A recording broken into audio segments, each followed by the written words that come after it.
In a poll last year, 2/3 of you stated that you do not have a dedicated home theater. So when MartinLogan sent me a 5.2 home theater system, I wanted to see how well they would perform in a typical untreated living room. Now let's face it, most living rooms do not have the best acoustics. And if your significant other is like my wife Jessica, you're probably not going to be able to place absorption or maybe diffusion panels throughout your room. Let me know in the comments if you can relate. So in this video, I'm going to share with you my full experience over the past several months with this entire MartinLogan system.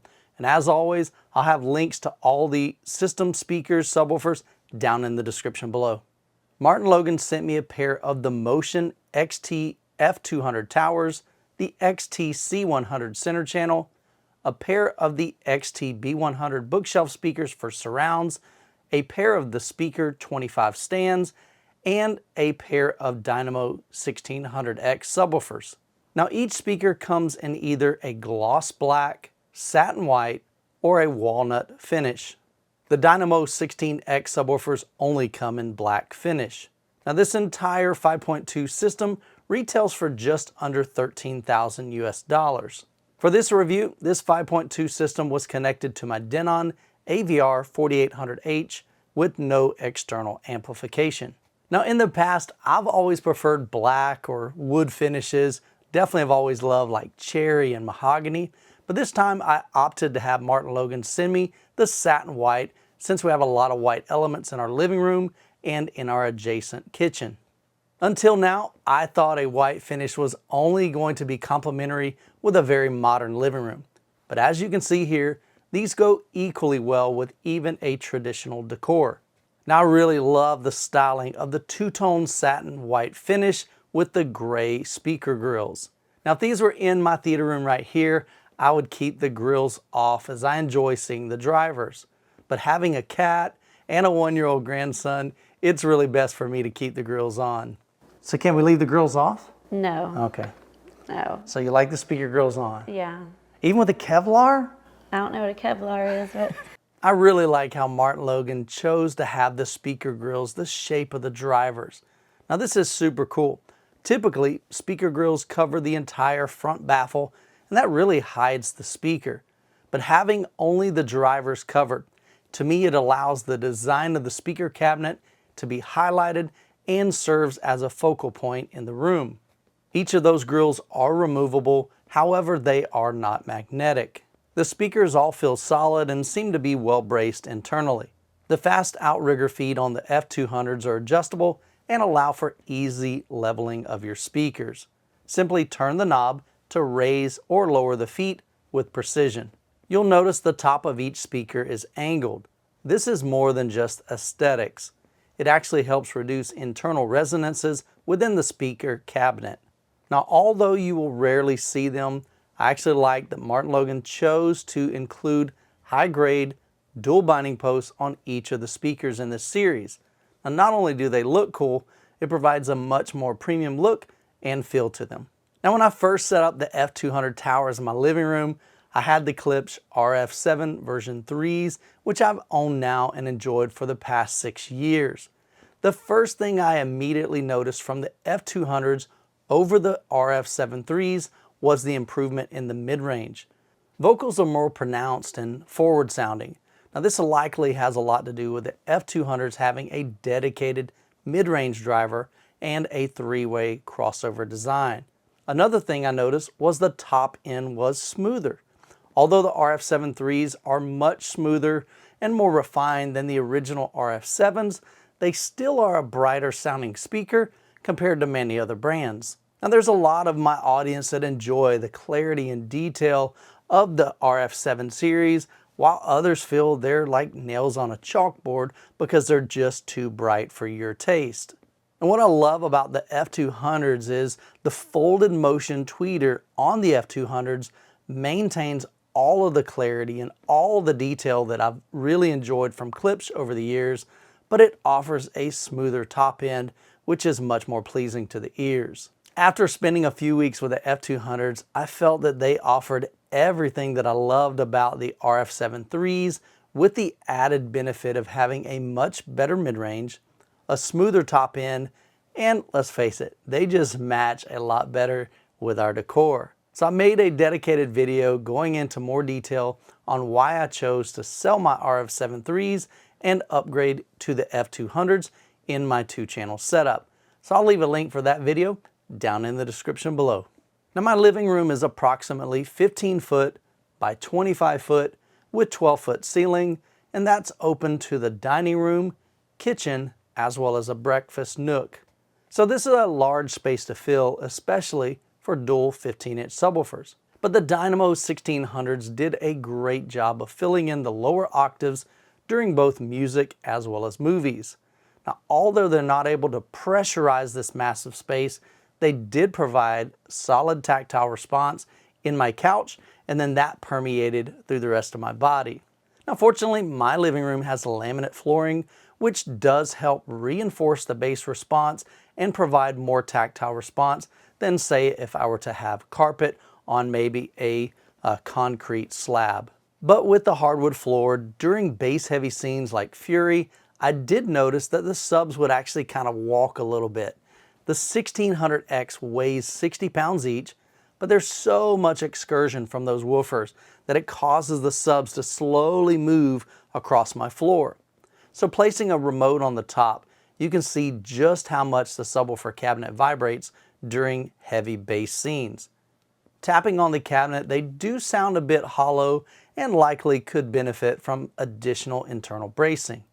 In addition to reducing internal resonances, it would also add additional weight and hopefully help prevent them from moving across your floor when being driven hard.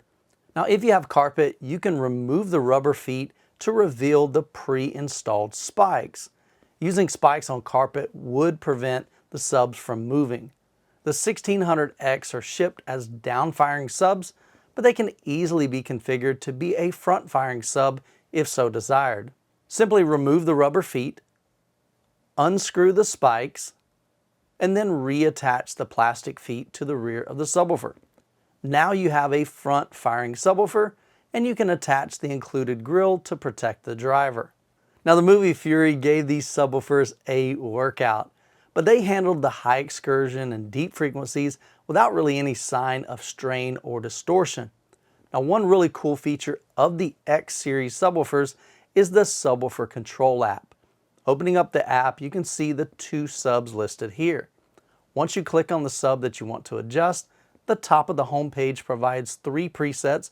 You've got movie, music, as well as night. You can click and drag the curve slider or use the plus and minus buttons to adjust the volume.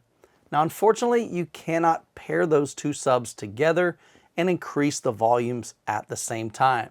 Now, I think this would be a great feature for MartinLogan to add sometime in the future so that you can easily increase or decrease your subwoofer level for multiple speakers at the same time when you're watching a movie or maybe listening to music. Now, one feature I've never seen in a subwoofer app before is a sweep toggle. Now, turning this on, it's going to generate a frequency sweep from 20 Hertz all the way up to 120 Hertz.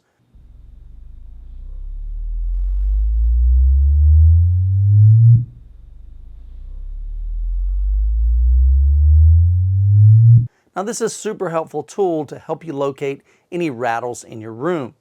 Now, you can hit the pause button and go through each frequency individually to see if you hear any rattles around your room.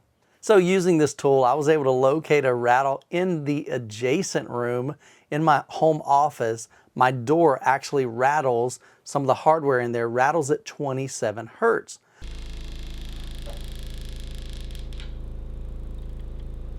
So this is a good option for you to just be able to go through each one of those frequencies to see if you got any rattles in picture frames or maybe an air vent, and then you can add some kind of dampening to solve that rattle. The app also includes anthem room correction, or often referred to as ARC. So with it, you can use either your iPhone, iPad, or maybe an Android device to take some basic measurements using the internal microphone of that device. Now, MartinLogan does say that Apple iOS devices tend to have microphones with very predictable responses. Android devices, however, prove to benefit from a calibrated ARC microphone. So if you want more precise measurements, you can purchase the ARC kit with a calibrated microphone. Now, clicking on settings, you have a few additional options like the ability to add a low pass filter, variable phase adjustment, and even a slider to increase or decrease the level in the 20 to 30 hertz range. Now, one glitch I ran into in the app was the inability to rename each subwoofer. I could rename the subwoofer, and then I would click change. It would show the newly assigned name at the top of the screen. But then if I click the discovery button, or even if I chose just to close the app and reopen it, the custom name would always revert back to the default names. But other than that, the app works really great and I had zero issues with it.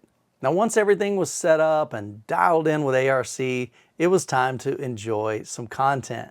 While watching This Is Me from The Greatest Showman, this is the only time that I can ever recall getting goosebumps while watching a movie. The vocals, the instrument reproduction was absolutely incredible.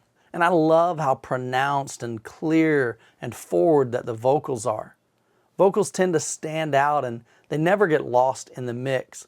And I found myself grinning from ear to ear and even singing at the top of my lungs during the movie. Honestly, it was quite a fun experience. Now, if you've been following my channel for a while, you know how much I appreciate speakers that can provide clarity as well as definition. I want to hear subtle details and intricacies when watching a movie or listening to music. So during A Quiet Place, when she steps on the nail walking down the stairs to the basement, the crispness of the glass shattering from the picture frame, it was incredibly clean without being abrasive or harsh in the upper frequencies. And I could hear the individual shards of glass land and then bounce and roll down the steps onto the floor. I'm very familiar with this scene. Although the 5.2 system provided a very immersive experience, I missed hearing the creature from overhead in the Atmos channels since this was only a 5.2 setup. But this was a really enveloping sound. It was just kind of odd hearing what was supposed to come from a top left Atmos speaker from my front left speaker. Watching Ready Player One, I loved hearing all of the coins bounce off the floor when a car crashed and the coins were scattering throughout the soundstage. The Dynamo 16X subwoofers provided a good amount of tactile bass during this movie, but they were missing the infrasonics that I'm used to experiencing with my JTR subwoofers. Now, being able to reach down to 20 Hz is sufficient for most home theater enthusiasts. The Dynamo 1600X subwoofers provide solid output and decent extension down to 20 Hz. But if you want to experience infrasonic bass, these are probably not going to be for you. Just keep in mind though, you'll have to spend over twice the cost of these to achieve a frequency response that's flat down to single digits. Now, the cabinet on the 1600X subwoofers aren't anything fancy. They're pretty plain Jane. But if you're looking for a subwoofer with higher end finish, maybe some XLR inputs and lower extension, definitely check out their Balance Force series. That would be the next step up from these. I actually heard the Balance Force at CEDIA 2023, and it was in a pretty large room, and they held their own. Really solid subwoofers. During my latest Star Wars home theater tour, I was introduced to the Mombasa track in Hans Zimmer Live in Prague. Now, this is primarily a drum solo with some remarkable dynamics. The drums really came alive as I cranked my Denon 6400H up to reference volume. The MartinLogan system brought this concert to life in my living room, providing a very immersive as well as an exhilarating experience. Now, this Blu-ray is phenomenal and it's a must-have for any music enthusiast, especially if you have a Dolby Atmos system. Overall, my experience with this system has been extremely positive. Aesthetically, I really like the style and the design of the new Motion XT speaker system. Sonically, the mid-range is where this system really excels. Vocals sound very natural and do not get drowned out even during intense action scenes. Now, the top end, it offers a lot of clarity and detail without being piercing or shrill. I found that even at reference volume in a non-acoustically treated room, I did not experience any ear fatigue during any of my listening sessions. Now, if you're considering this home theater system, I'd highly encourage you to pick up their in-ceiling Dolby Atmos speakers, or maybe use their Motion MP10s as height speakers. This will provide an even more immersive sound and create that bubble when listening to music or watching your favorite movie. So that's my experience with the MartinLogan Motion XT series. I'd love to know your thoughts on this series down in the comments. As always, I'll have links to this entire system in the description below, and hope you guys have an incredible week. God bless, and I will catch you in the next video.